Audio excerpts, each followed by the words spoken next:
Peace, Elder. Peace, my dear. Now represents a very important time, especially for the children of Israel. All I'm hearing is about these 400 years. When did you start first teaching about the 400 years? I started teaching me the 400 years a very long time now. In the late 80s, I was talking to people about it, and sometimes I get a lot of rude that it happened before, and it happened in Egypt, and some people say where you get it from, and I said it's in the Bible. And they would say, that's what happened in Egypt before. And that was one of the things that set me to put it in the book, because I start putting like what happened to every country in every 400 years, what they have done to the children of Israel, or the children of slavery, or the children of Jacob, whatever you do. Every 400 years, something happened to them. They fall. And it's in all my books. And this one is 1990. This is 1992. These are all different And versions. this one is 1995. Here. It's all in it as proof. When people are running around now and saying it, people from Africa or people from the United States, I've been saying it before. And the proof 1992. is here. That's a very long time. Yeah. Thank you for your dedication. What I wanted to ask, too, when we talk about the 400 years, I see the passion that you speak about it. What does it mean to you, 400 years? Number one, I'm a descendant of slavery. And because I'm a descendant of slavery, it should mean something to me, especially when I know the truth. When you know the truth, because you have to remember what it says in the scriptures. Somebody was leaving, or know that they were leaving. And that person says, I will not leave you comfortless. I will send you the comforter, even the Spirit of truth. We have it in this nation. And that is very important for us to understand. Otherwise, the things that we know, people would pay a lot of money to know. But this is not being sold for finance or funds or cash or money. This is with your heart. This is when you know who you are and you practice who you are. Okay. That's how much it means to me. It's a job. It's very difficult. I'm sure a lot of people want to kill me, want to destroy me, want to get me out of the way, but I stand firm. I do see, I know that when you speak the truth, sometimes it's always hard to hear. The truth is a very difficult thing. It is. It is a very difficult thing. You look at the lie now, you look at Christianity, and even some people that call themselves by the name we call ourselves, you know, the truth is not with them. Because if you start talking black and you start talking anti-female or anti-this, it's not the truth. Our job is to go out and teach all nations. And the God of Israel was very, very clear when he gave instructions to women what they should do, how they should raise their sons and their daughters. He's very, very clear in that. And I've done a lot of videos to show that. And that's why you make it very important for this nation to stand apart from every other nation that call themselves by the name we call ourselves. Okay. So what do you say to those people that say that these 400 years already happened? I just said. Let me tell you something. Puerto Rico, Haiti, well, Haiti is Santo Domingo. That would include the other country that don't want to be black. Puerto Rico, Santo Domingo, Cuba, and Jamaica, first was slavery. So it is not slavery in totality. It's slaves that went to the United States of America. And I don't know where your questions would go, but I can tell you what this means. It means that the United States of America is Egypt. If you read the Bible, it will tell you that. You shall go into Egypt again with ships. The old Egypt, you did not need ships. And there you will be sold for bondmen and bondwomen.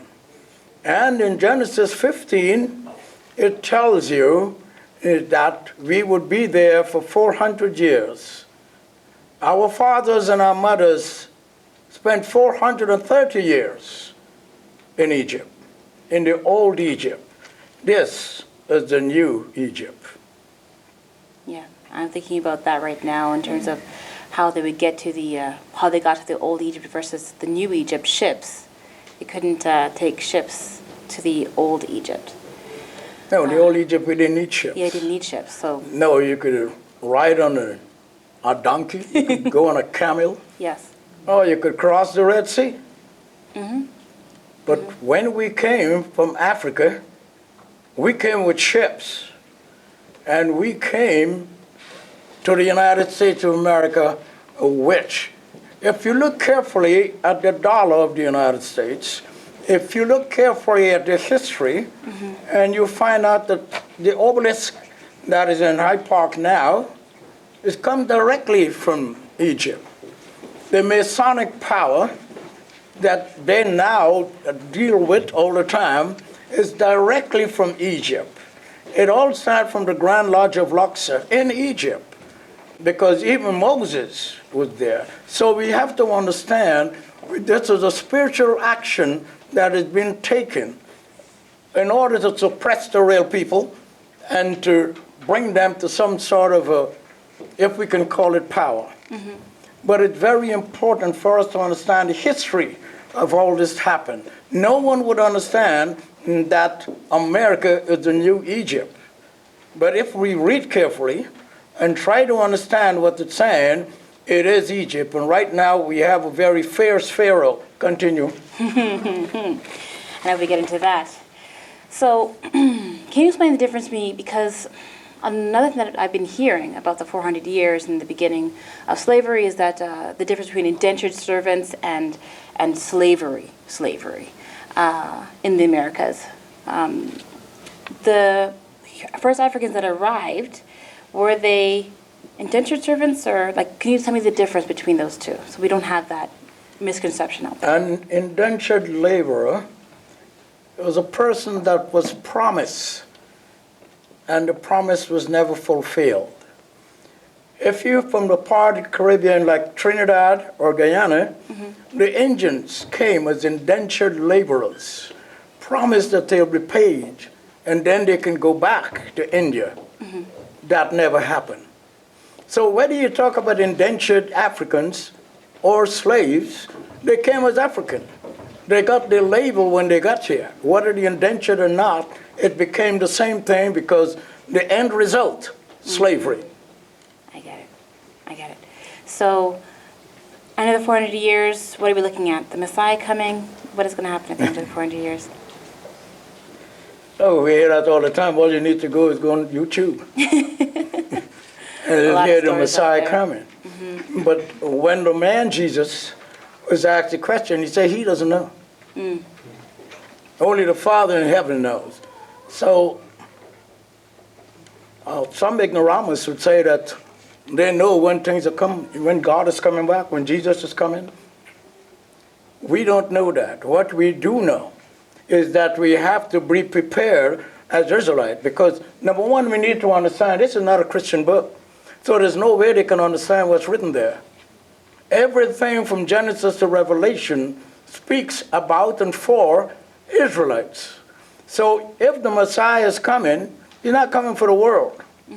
If the Messiah is coming, it's coming to give us more knowledge so that we can separate ourselves from the world. Interesting. So, well, that kind of just took me a little bit. that was interesting thought that you just put out there. I can elaborate if you want to, I would but like some I need for you to do elaboration, some sure. work. Of course, okay. So, what are your thoughts when people say that Africans are here before 1619? Yeah, Africans are what? We're here before 1619. Okay.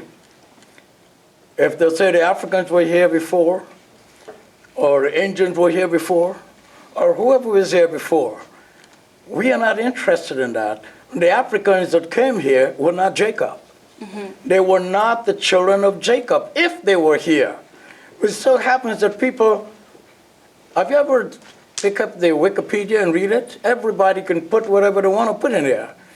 Yes. If Africans are here before, that doesn't concern us, or it should not concern us. We're talking strictly about the children of Israel that moved from Israel through North Africa, through Africa, and then came here. That is the important thing, not who was here before. I definitely think that that's definitely a misconception in terms of Africans in a total. We're different peoples within that name. We can't put Africans with us. Yes. It is our job to teach them, not to separate them. If they want to join with our God, we can do that. But if we're not indigenous to Africa. That's the first thing. Someone might want to say that we are indigenous to Africa, but we're not. We have copied some of the things from Africa, and it is very, very clear that we're seeing what it is. Someone said, our leader says, that countries in Africa, they're so wealthy, but they sit on their wealth. When Africa began to get their independence, the amount of coup that you've been hearing, every country had coup d'etat means the leader's there, and somebody below the leader wants to take over. And it happens all the time. It's a little stable now. I met good African leaders. I've met Julius Nyerere. I have not met Kwame Nkrumah, which I wanted to meet, but I met Kenneth Kaunda. I met them all when they visited Guyana. I talked to Fidel Castro. He's not African, but he looked very sympathetic, and those were the third world countries. They were called the non-aligned countries. Some of them were very concerned about what would happen. They even mentioned why we keep talking about Africa and tribes and all of that, and they would mention the First and Second World War. That was tribal too. But white people don't say that they believe in tribes, but it was. It was the First, Second World War. It was tribal war. I want to bring it back to a couple points that you said earlier. You said people often mistake us for being indigenous to Africa. What do you mean by that? Can you expand on that? Look, all white people are not the same tribes. All native Indians are not the same tribes. So why would all black people be the same tribe? You know, the black people that came here as slaves, they came from Israel. They passed through North Africa. They work in this. Now people could dwell in the Sahara. In those days, they moved through the Sahara and they came to Western Africa. They came and they enriched Africa. Songhai, Mali, and the Gold Coast, which is now Ghana, those are the countries that they came in and control and build. Those are the things that we should be concerned with, because they look alike. It's like Moses was called an Egyptian. And Egypt was not anything to do with what they call in Egypt today. Egypt is African. Well, Nasir says that. Nasir? He was the leader of Egypt, and he said when the Israelites left Egypt, they were black. Suddenly their skin color changed and they came back white. But when they came, they were not Israelites, they were Israelis. And the capital was not Jerusalem, the capital was Tel Aviv. So that's the difference. Thank you for pointing out that difference. Yeah. Do you think that now that we're in this new Egypt, that the 400 years will be similar to the one in the old Egypt? Like some sort of exodus? As a leader of this nation, you have any leader in any organization, the most important thing for you to do is to motivate. But the facts speak for itself. Moses, he was a prince of Egypt. How did this nation start? It started with blood, death, fighting. Moses killed a man and buried him. Then he had to run. part of our history. He had to spend a lot of years with scorpions and snakes and desert rats. And he was still looking like an Egyptian. So, if the children of Israel had recognized that this black man called Moses, through him being inquisitive, like our fathers and mothers, we're always inquisitive. You go and you find at the ghetto somewhere in the Caribbean, you'll find they want to know about everybody else. Moses was inquisitive and he tried to find out what was happening. In Arabic, he's called Musa. And he went up to speak to God, as the Bible says, and even the Quran. While he was up there, and they know he was there, up there, we got the tablets with the commandment. When he came down, let's say the stairs, he's just on the second stairs. And he looked down, and our fathers and our mothers was building calf. And saying, this is the calf that brought us out of Egypt. The black man's greatest enemy is the black man. We can blame the white man all we want, but we don't give the white man an example that this is who we are. We fight among ourselves. We have the spirit of greed and division. We have everything, so we have no respect for any race. So when you see somebody doing or something, we keep blaming and blaming and blaming the white man. The Chinese came after us. The Indians came after us. Everybody did. But these are the same people come back and have no respect for us. Why?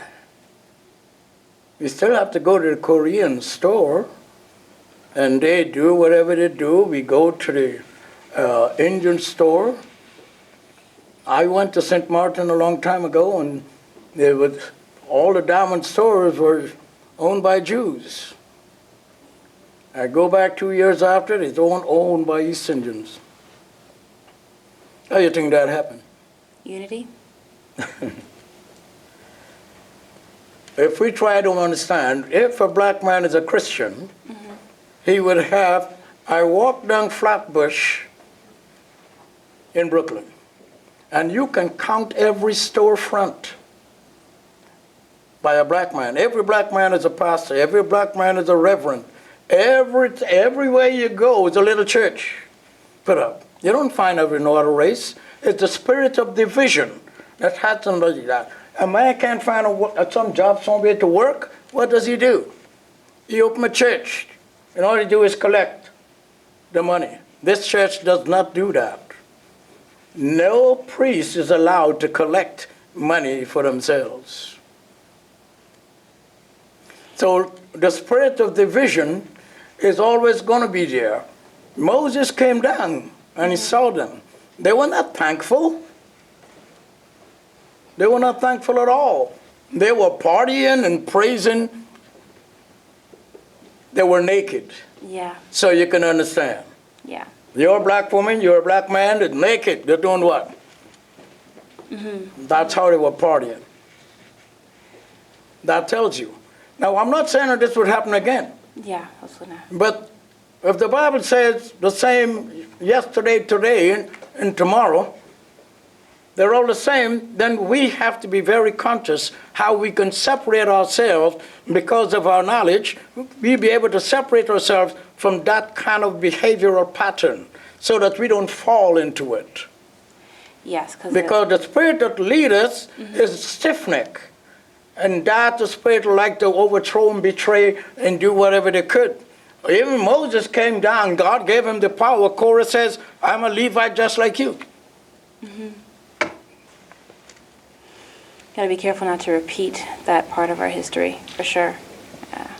Now, the bottom line is that this Israelite nation should be an organization where we separate ourselves from things that we know, we're conscious of, we're aware of. So we are trying not to fall in that same category. So do you think that now the 400 years comes to an end, would that affect just the descendants of slavery or Israel, or would it affect the world? What are your... It's our prayer every day. The Bible says that the man would hold on, and the man who is a Jew and say, I'm coming with you, and because I heard God is with you. The point is, if a situation like that happened, it means that there was separation, there was division. In this particular person, people would acknowledge and know that this man is different. He's of God, so I'm going to go with this man. That's what we're trying to do in this world. That people would see who we are. What we have, I don't think anybody else have. I can't say they don't, but you look around and you'll see what we have. You can only see the black man scrambling for power and doing everything else that is not truthful. Yeah. So, just talk about the 400 years. I have one more question in regards to the 400 years. It is told that after the 400 years that we will come out with great substance. And there's many inklings as to what that might be. What is your take on what that great substance might be? Great substance is some of the knowledge that we've already acquired. You believe it's horses and donkey and fruit and money and all of that. No. A substance is something that you can rely on for the betterment of yourself and your family. That's substance. Some people would call it like food. That is what we understand to get. It's not substance like now we're going to kill all the white men, because that's what I'm hearing, and collect all the money. It's like in Zimbabwe, for instance, the white man had all, it was called Rhodesia. The white man had all the land that he had, and when the leader, I met him in Cuba, you know, he took over, he took the land, he made mistakes. He should have done like what Nelson Mandela done. And I'm calling their names, they're not my heroes, really. But they're good leaders in terms of what they did before they became leaders. But then when they become leaders, it was a totally different thing. All Mugabe had to do was to resign after it, and then he would do the same as Mandela. The reason why I'm mentioning that is because you look at somebody as a great leader, but when time comes for them to lead, it's totally different. Yeah. It is not what you expect them to do. And Nelson Mandela had to work with Tutu to advise him how to get through into good governmental governance or governmental structures, so that the country would be, and now the country, because he probably foresee that the country would be corrupt, and that's not my words, that's in the press, that will be corrupt and everything will be happening. So get out fast, and you would still keep your good name. Mozambique, he didn't do that.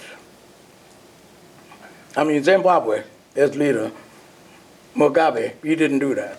No. He stayed on. No, we got a bad name.